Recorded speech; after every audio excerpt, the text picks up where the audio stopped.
Oke, Bismillahirrahmanirrahim. Assalamualaikum. Waalaikumsalam warahmatullahi wabarakatuh. Ya, Para oke. sahabat, ini memenuhi permintaan para sahabat Mas Ulin. Oke. Oh, Ini monggo. caranya mau gabung ngobrol gitu bareng-bareng malam ini Ngomong. sebentar. Kopinya disambi, kopi. Oke. Sehat Mas Ulin? Oke, alhamdulillah sehat. Gue disapa-sabarin para sahabat Instagram sahabat Ulin.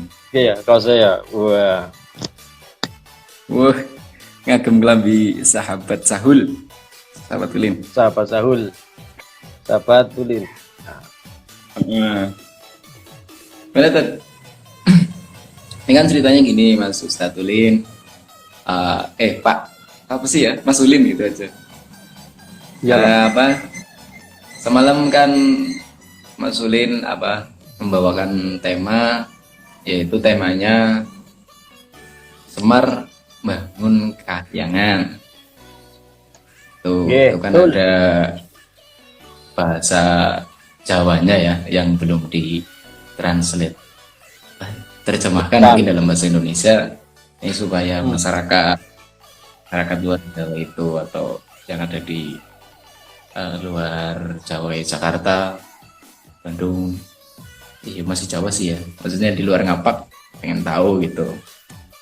Itu yang pertama tentang ini Mas Ulin sebelumnya menjelaskan yang terjemahan, jelaskan lagi tentang Semar, hakikat dari atau filosofi dari Semar Bangun Kahyangan yang tadi malam Anda bawakan Mas Ulin. Oke. Yang pertama, sinyal lancar, sinyal di situ lancar. Lancar dikit. Di sini dong pakai wifi ya. Oke. Dari yang pertama, kenapa saya pakai Semar kan ya? Semar. Ya itu kan kita lihat lah siapa sih Semar. Nah, walaupun secara kasat mata, secara fisik, secara orang melihat wong tua, wong desa A ya.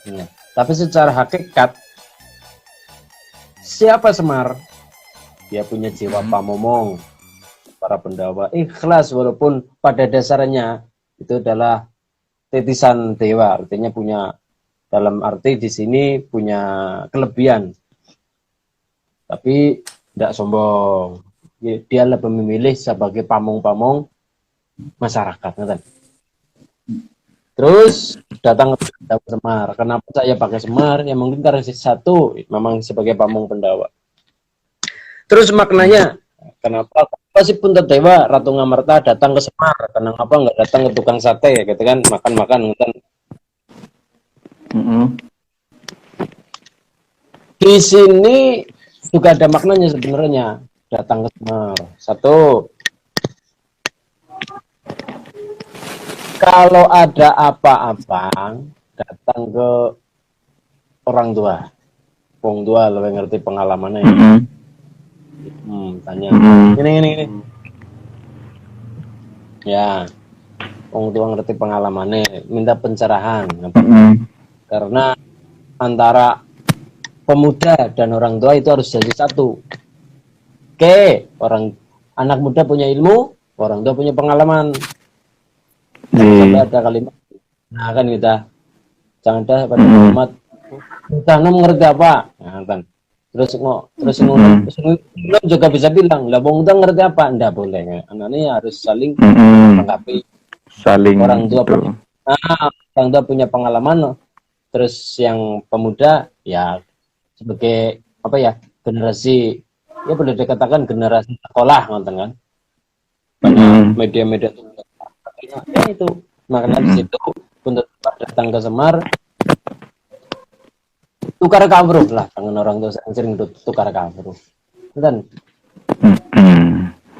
Ya, jadi itu ya, bahkan seorang ratu pun membutuhkan orang tua yang berjiwa sederhana, terus Pak Momong ibaratnya ya Mas Ulin.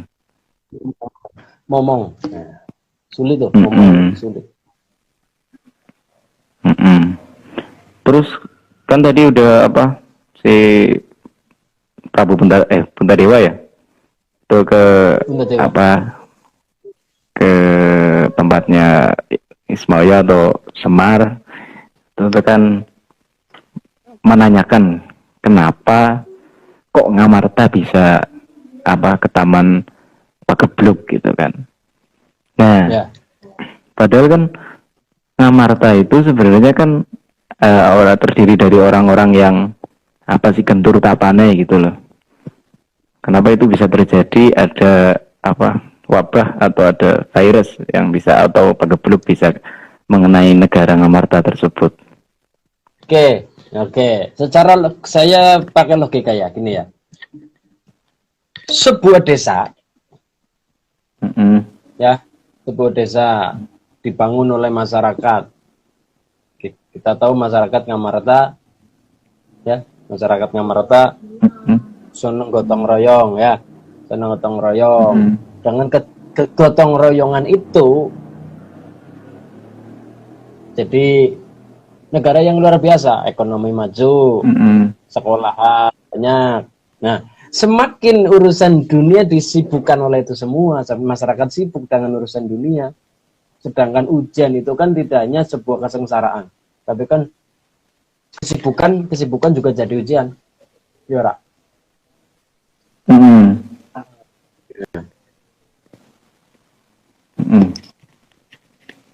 Terus kok macet tuh?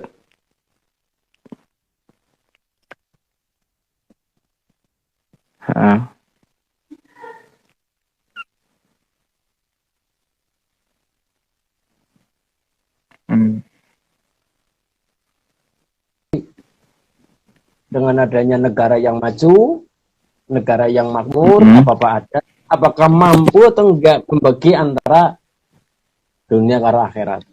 Tapi kan kebanyakan kan karena urusan dunia, di dunia itu lancar, ngurus ini lancar, ekonomi lancar, di apa dulang kembali tingkat ekonomi, digali kembali tingkat kepintaran dalam kecerdasan dalam sekolah, kan semakin membuat sibuk nonton, sibuk. Nah, itu kan artinya di sini menggambarkan artinya ujian itu bukan hanya bagi orang-orang misalkan keluarga meninggal, misalkan kelaparan, misalkan atau enggak hanya itu, bukan hanya itu, tapi juga kekayaan, kemewahan, itu semua juga ujian semua. Bisa menjadi ujian ya. Semakin sibuk, semakin di atas, apakah mampu mengelola apa enggak di situ. Oh, seperti itu. Berarti sebenarnya itu apa segala sesuatu itu bisa apa kita apa bisa jadi itu ujian gitu ya Mas Ulin. Jadi enggak selalu kayak misal musibah-musibah itu hanya musibah, tapi sebenarnya kekayaan terus kemudian apa kemakmuran itu juga bisa menjadi ujian kalau kita hanya pandai-pandai. Saya mengantongi satu kesimpulan di sini. Gimana Mas Ulin? Sebenarnya Allah itu cemburu, Antan. Loh, kok cemburu? Gimana? Cemburu. Kita di dunia diberi nikmat. Oke, nikmat yang enggak kita bayangkan sebelumnya. Kalau rezeki kan memang rezeki tapi terlihat. Tapi yang enggak terlihat oksigen, bisa nafas. Ya, makanan bisa masuk keluar, itu kan sebuah rezeki. Jajal rezeki wong sugih makan tapi enggak bisa keluar dari perutnya, jajal apa operasi, ya kan? Wong urip kepenak bae lah. Iku madang ya tayang, adone tayang, itu kan rezeki sing luar biasa tayang. Tolong mampu untuk bernapas. Rezeki yang tidak terbayangkan. Kalau dibayar sekalipun tidak akan mampu membeli itu semua. Rezeki nyawa masih diberi. Karena jasad ini punya harga karena ada nyawa.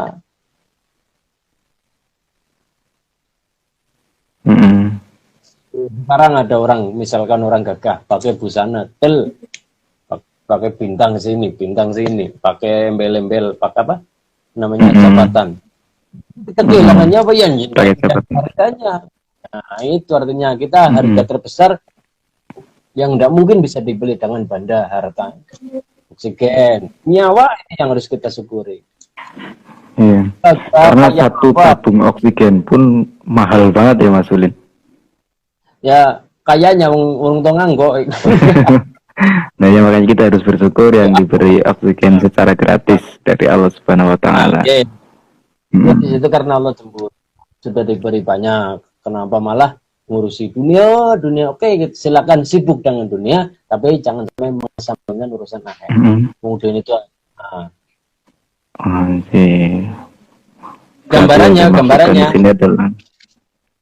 Gambarannya gini. Ketika orang naik kelapa, pohon kelapa, pada dasarnya orang itu menginginkan kelapa. Ya. Terus? Tapi mungkin kita terbang dulu langsung ambil kelapa, kan mungkin harus ada namanya sarana. Nah, itu harus mengolah batangnya, dibikin kayak apa namanya itu lubang-lubang di pohon itu. Nah, kayak gitu kan, tangga dalamnya itu. Bolongnya kayak ya sama. Kita punya tujuan kelapa, artinya sih punya tujuan akhirat. Nah, urusan dunia ini adalah pohonnya ini. Kita sibuk dengan melubangi pohonnya, sibuk untuk mencari panjatan itu. Sibuk sampai ini. Sampai kita lupa dengan tujuan utama kita, kelapa ini. Makanya kita ya kita mencapai kelapa ini tadi. Kemudian seperti itu. Ya, urusan akhirat, urusan dunia dicari untuk mencapai urusan akhirat. Kan kayak gitu. Akhirat. Nah, itu maknanya gitu. dari lakon kemarin. Itu sebetulnya kayak gitu. Yang saya pahami kan kalau berbicara filsafat kan setiap individu punya pemikiran, ya harus pembacaan pandang masing-masing. Gitu. Terus ini Mas Julian kemarin kan di tengah pembawaan Mas Julian ada nyanyi yang pakai bahasa Jawa itu loh. Nah kan itu belum ada yang belum tahu terjemahannya, itu diterjemahin dong Mas Julian. Duh elingo apa gimana ya kemarin? Ya. Do elingo iki zaman wis tuwa. Padha laren anggone tuminta tutso. Lakonono kang dadi perintah agama. Urip bejo donya lan akhirat sira. Yang pertama, do elingo sing pada eling, yang pada ingat. Iki zaman wis tuwa, ini zaman akhir, zaman mulai tua. Gitu ya. Tinggalono kang tuminta tuso. Berhentilah berbuat keonaran, kehancuran kemaksiatan. Terus laksanakanlah kang dadi yang menjadi perintah agama murih bejo kan, murih bejo agar bejas beruntung dunia lan akhirat siro dunia dan akhiratmu. Kamu artinya siro gitu akhirat siro ya mungkin itu. Jadi ini mengingatkan kembali ya tadi live kali ini para sahabat yang gabung live kali ini adalah menjelaskan kembali tentang pendakwaan atau pembawaan Mas Ulin di aksi Indosiar kemarin malam. Tadi pagi ya Mas Ulin. Tadi pagi Pak. Di para pemirsa yang belum mudeng kan ada campurannya, biasanya bahasa Jawa Mas Ulin itu dibantu dimudengin di sini. Dan mohon maaf kepada sahabat yang diketikan itu banyak yang ucapin Assalamualaikum, kita jawab bareng-bareng, kita jawab dijamak ya, semuanya udah dijawab. Waalaikumsalam, dan mohon maaf gak bisa mengetik. Tadi kita udah jawab di dalam hati insyaallah. Nah, Kang Ulin, Iya. tanya lagi sama Kang Ulin. Mau nanya ini loh. Persiapan apa? Persiapan buat aksi top 12. Udah belajar belum Mas Oke, Ulin? alhamdulillah kita sama-sama belajar. Bukunya Mm-mm. bukunya tebel-tebel, ya. Bukunya tebel-tebel. Mm-mm. Wah. Kita belajar bareng-bareng. Mas Ulin, Ramadan kegiatannya ngapain aja? Ramadan tidur. Mm-mm. Naumun shaimin ibadatun. Wong puasa dari ibadah.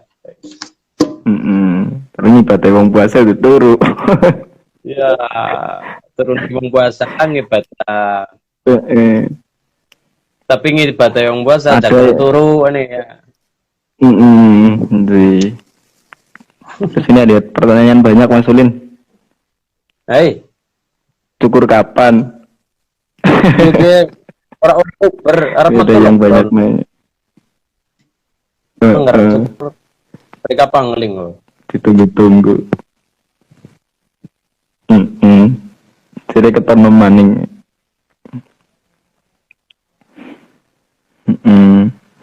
Ya, mungkin live kali ini apa?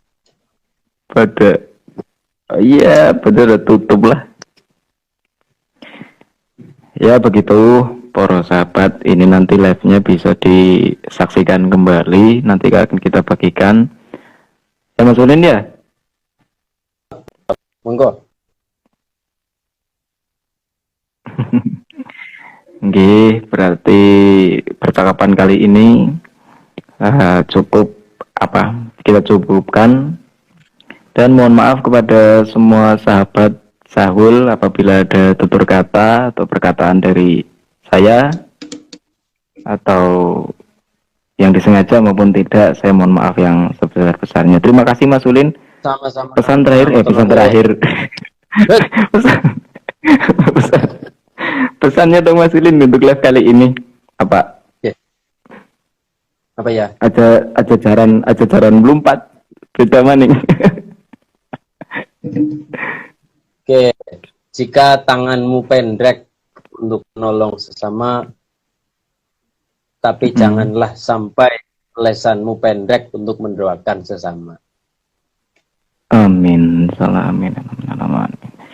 Terima kasih Mas Ulin sudah menyempatkan waktu. Mohon maaf mengganggu. Oke, kita akhiri bersama-sama. Wassalamualaikum warahmatullahi wabarakatuh Mas Ulin. Waalaikumsalam warahmatullahi wabarakatuh. Sukses selalu nggih.